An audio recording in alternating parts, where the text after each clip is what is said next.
Ya, menghitung hari menuju tahun baru, ini Presiden Prabowo Subianto memberikan kado tahun baru lebih awal dengan menaikkan gaji guru dan juga meningkatkan upah minimum pegawai 6,5% rata-rata nanti berlaku di tahun 2025.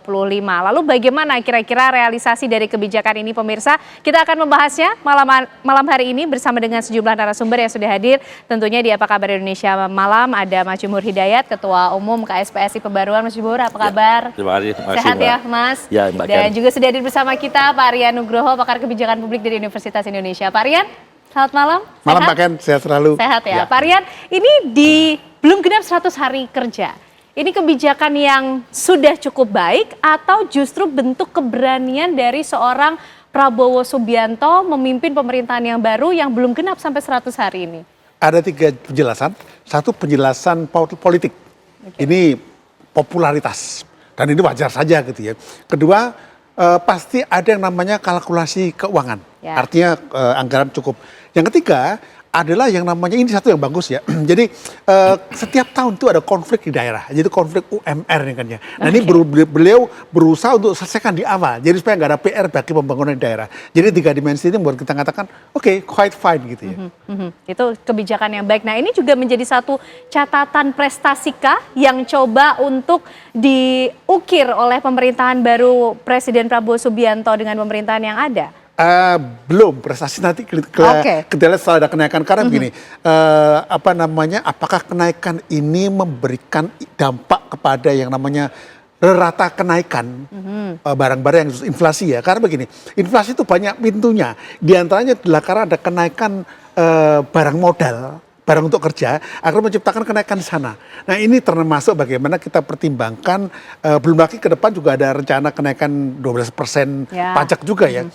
Ini yang masih dilihat dulu, apakah ini match apa tidak. Jadi yang kita cari adalah performance, bukan performativity.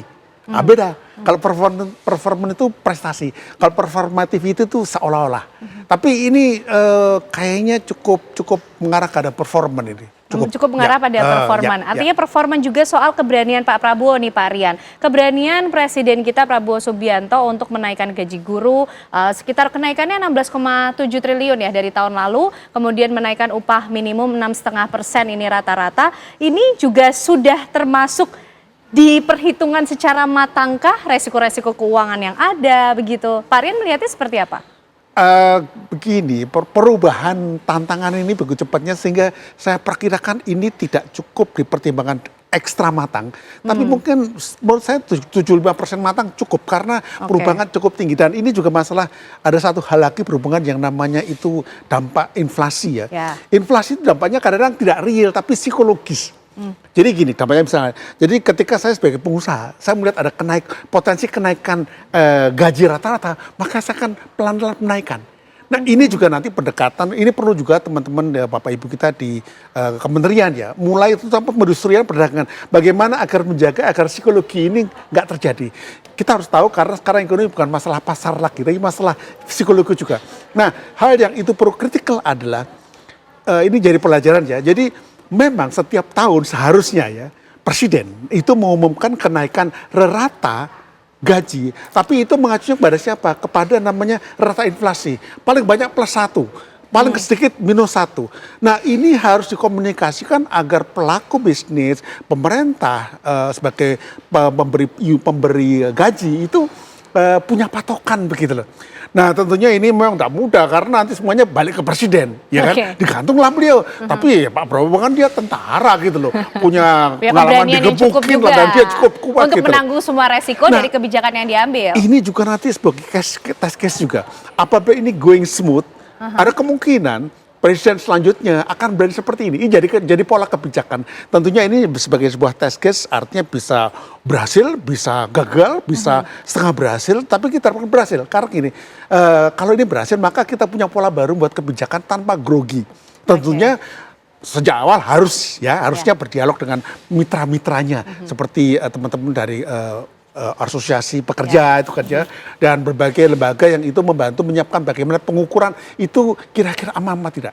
Nah, Pak Jumhur ini diajak Nah, ini kedepannya harus dilihat sebagai dengan kebijakannya bersifat deliberatif, mengajak semua orang, jadi itu ngerangkul lah kira-kira gitu. Nah, ini yang barangkali masih perlu ditingkatkan lah ke depannya, tapi sekarang cukup oke lah. Oke, cukup oke, dan coba untuk merangkul aspirasi dari banyak pihak, khususnya mungkin pegawai buruh, Mas Jumhur. Ini ikut juga dalam dimintai pertemuan tersebut, dimintai kemudian pendapat ketika merumuskan kebijakan ini sehingga lahir angka 6,5% ini, Mas Jumhur? Jadi gini ya, kalau saya lihat dari dialog itu, Pak Prabowo itu presiden itu dia orang pintar.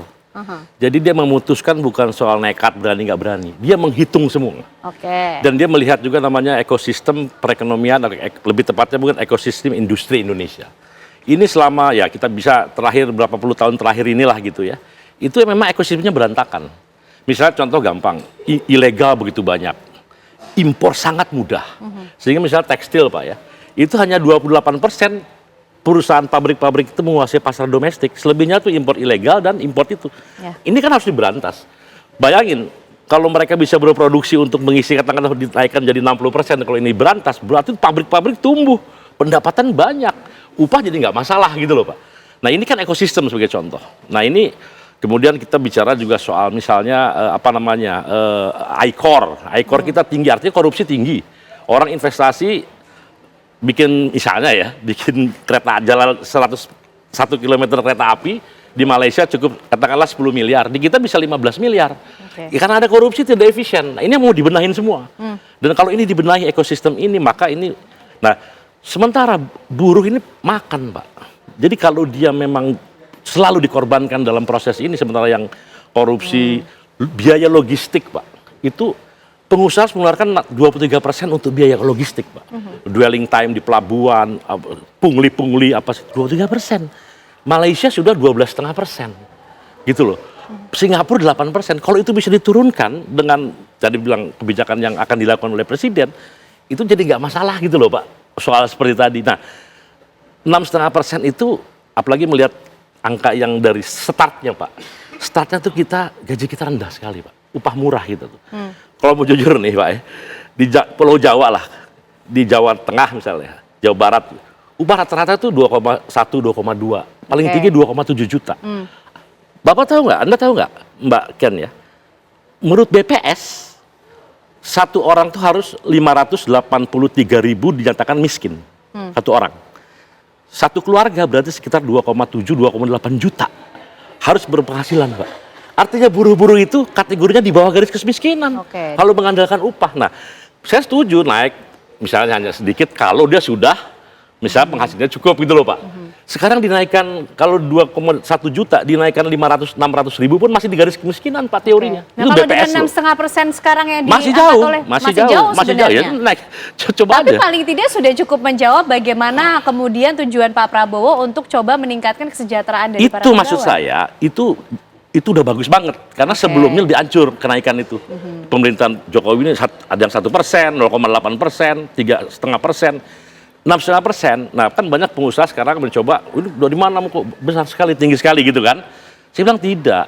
Nanti pemerintah akan memperbaiki ekosistem ekonomi ini yang tadi aneh-aneh itu akan diefisienkan. Termasuk bunga bank Pak yang kayak rentenir misalnya gitu kan, itu kan ngambil pendapatan luar biasa. Nah dia menurut saya kalau buruh tidak beranjak dari angka yang sekarang, kalau di pesawat Pak ada namanya stall, jadi dia harus mempertahankan angka tertentu lebih rendah dari itu atau dia jatuh dan itu instabilitas. Nah karena itu dia oke lah kita sama-sama jangan buruh terus yang berkorban, mari kita sama-sama perusahaan bergandengan tangan dengan pemerintah yang sekarang kebetulan Presiden Prabowo punya komitmen luar biasa.